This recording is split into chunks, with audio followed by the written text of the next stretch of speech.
And we're live again. Okay, welcome back, everyone. This is now another review I'm going to be giving for you in regards to episodes number 3 and 4.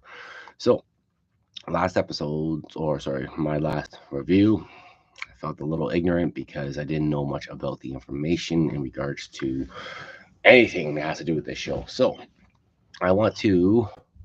Oh, give me one quick second here. I'm on the wrong thing here. There we go. Okay, so first thing I want to say is Ben Shapiro is, I guess, the creator of this whole thing. Actually, it's created by Craig Mazin and Neil Druckmann. I guess Ben Shapiro was just I don't know, something to do with the third episode. So we're going to touch base on cast and characters. So um, let's go by start out with Joe, Pedro Pascal. Oh, I'm hoping I'm saying these names right. I don't know if I say these names right. I'm sorry if I don't. Ellie's played by Bella Ramsey. Bill is Nick Offerman. Tommy is Gabrielle Luna. Marlene is Merle Dandridge. And then we have Tess, who is Anna Torv. Perry, I don't even know who Perry is. Jeffrey Pierce. Frank is Murray Bartlett. Sarah, who is Joe's daughter, was Nico Parker. And Buzzcut, another person I don't know who he is Taylor St. Pierre. Now, let's going back to episode 3. What I found out is Ben Shapiro was mocked. He was ridiculed for this whole episode and the lack of zombies. Okay, let's time out right there. It's not about zombies. It's not a zombie show. It falls in the category, I guess, but it's about infected, about an infection that overtakes, and just a big difference between dead things coming alive and things being infected and whatever. So, episode 3 was basically a long gay story. It was a 75-minute episode that told the history of Frank and Bill. Now, in the game, you don't get much of the history. The only thing that you get is near the end, because Frank ends up helping Ellie and Joe throughout the game, but not in the actual series here. What happens is they totally changed it up. So, um, I guess Bill ended up getting cancer, and he was euthanized, and then Frank wanted to do like a Romeo and Juliet kind of thing with him and died with him. Made sure they both died taking pills they shouldn't have taken or whatever. Leaving a window open so that the house wouldn't smell when Joe were to arrive, knowing that Joe was coming back, thinking Tess was going to be with him. Um, so, anyways, they caught a lot of flack because of lack of zombies, as they said. No, I agree that yes, you know what? In the game, there is a lot of cool shit that happens when Frank comes into the whole scene. When Frank becomes part of, or sorry, when Joe and Ellie catch up to Frank, there's a lot of stuff you learn, a lot of stuff that happens. Um, so it was kind of like, I wouldn't say sad, but it was kind of discouraging. Like you're watching this show and you're watching because you wanna, I assume, be scared. Like you want to have those moments of like, holy shit, here it comes. Oh, I'm worried. I'm worried. And there was nothing to worry about in the third episode. It was just basically the whole love story of Frank and Bill, how they actually met, the different things that have happened to make their bond more of a sacred, like, traditional love story. So personally, I would say, you know what? Kudos. It was beautifully written. It was a great episode.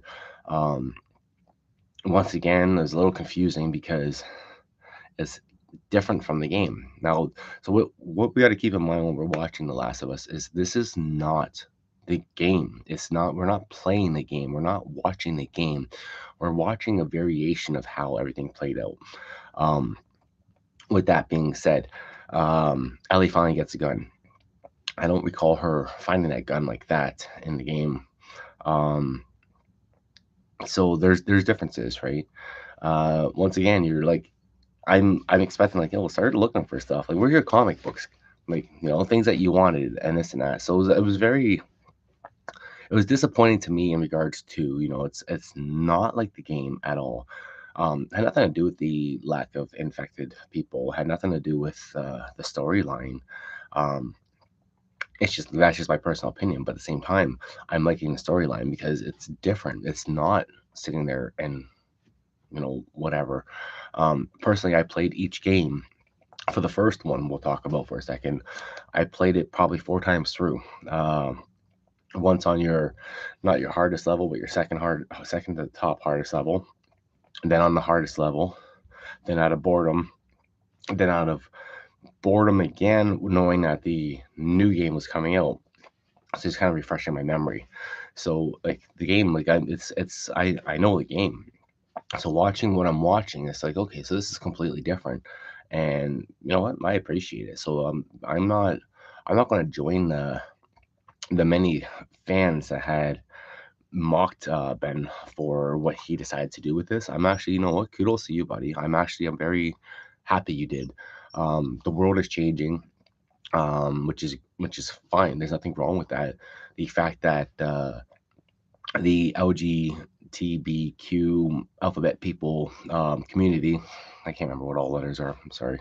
Um, the fact that we're showing it's okay to have your decisions and your choices, and love is love, right? So bringing a whole episode towards that is great. Not to be a spoiler or anything like that. But those who are following that have followed the game, like Ellie's gay. Ellie she's into women, right? So like knowing that there's men that are also into men, it is what it is. The game itself kind of mentions it at one point before Joel and Ellie take off. They Frank was getting like really bitchy about Bill. Then when they ended up finding Bill, the note, whatever, he was you could tell he was upset by the dialogue and all that. So it was insinuated that Bill and Frank were actually indeed lovers. They weren't just friends; like they were actual partners. But there's nothing in the game that indicates that's exactly what it is. So that's the third episode. Um, Going on to the fourth episode. Oh boy, I remember the scenes. I remember the ambush running through the whole. Oh no, no, no! So let's go back up. Before they got the truck, the battery.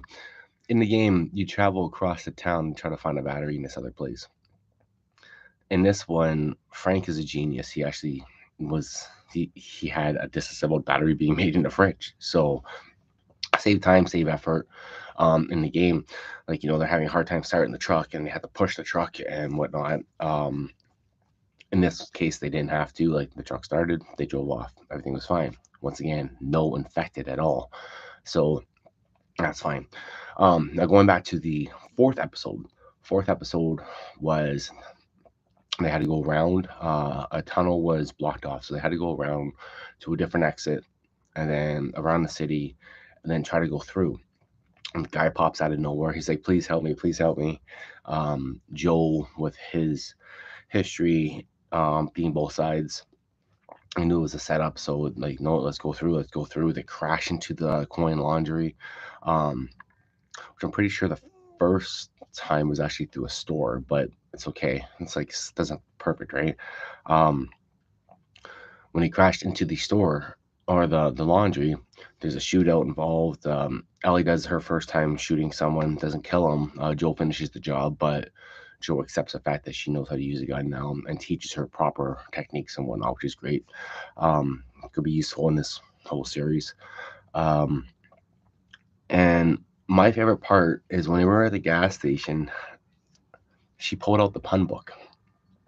Not only is this my favorite part because this is Easter egg in the game where it's like you got to trigger and have all the jokes right to get a trophy, right? So when she pulled out that book and started saying these things, I had a huge smile. Reason being is because they're not the same ones. They're not the same puns that you heard in the game. They're actually new, and they are punny. They do have some fun times to them. Um, they pull into a thing later on, like the middle of the woods, remote area, where there's a one time that Ellie rolls over and she's like, Joe, I got a serious question. And then she asks about the scarecrow.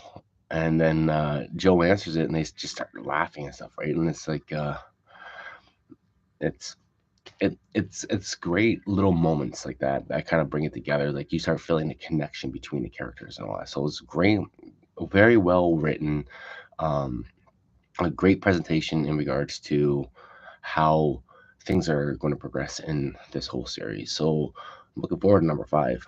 Um, by the end of the fourth episode, um, they are camped out in a building, and Joel sets up the perimeter with broken glass. Make sure if you hear any crunching, then no one can sneak up on them. Somehow, Henry and Sam, brothers that are trying to get away from the people in the city, I guess. Uh, they have guns drawn on Ellie and on Joel. Ellie calls out to Joel, and then there's Sam with the gun pointed at him. Henry's pointing one at Ellie, and that's it. Credits start to roll. So it's like, okay, so the brothers are getting introduced. Um, I can't remember exactly how they were introduced in the game. I know they were found in the building as well, but the whole concept of the people in the city is what's got me questioning, because there was more in depth this time. There was more. I'm trying to understand who this one character is, this female that wants to know where Henry is. It's like she's leading. It could be the Fedra. It looks like it's Fedra. It could be a Fedra thing. So we'll end up finding out. I guess Mondays when they actually premiere these things or put them on the air. So we'll find out on the fifth episode what's going to happen coming up. Uh, Other than that, no, these are actually doing really, really good. I'm happy to be part of the fandom now. Like, I'll write reviews or do these live reviews to talk about my opinion on it, bring people up to speed, what's happening. And yeah, I know if you don't have a chance to see this yourselves, find a way to see it. It's really not that hard to figure out torrents. Figure out a safe downloader. Always make sure you're not downloading viruses or imitation things. Make sure you know what you're downloading. Um, there's live streaming platforms as well that can allow you to watch episodes for like free. For people that don't have the means to pay for cable or whatnot. But this is definitely one of the best series that I'm going to say personally on TV right now for 2023.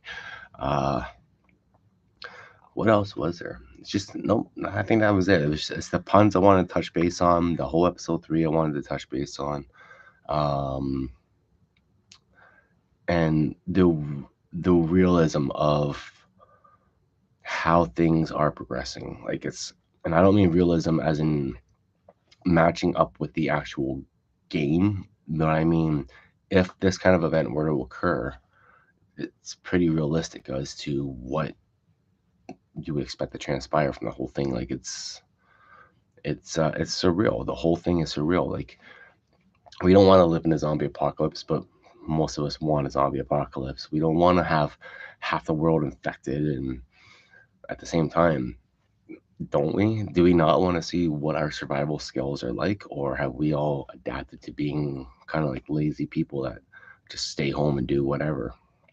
I know myself, I'm ready for some kind of anything. So whether it be an uprise or whether it be like a zombie apocalypse or a bunch of infected people we got to sworn to kill off. I know I'm prepared for it. Don't the gray hairs fool you. I'm not that old. That's just stressing kids. All right, you guys have yourselves a great day, and I'll fill you in as soon as I get more information on episode 5. Take care.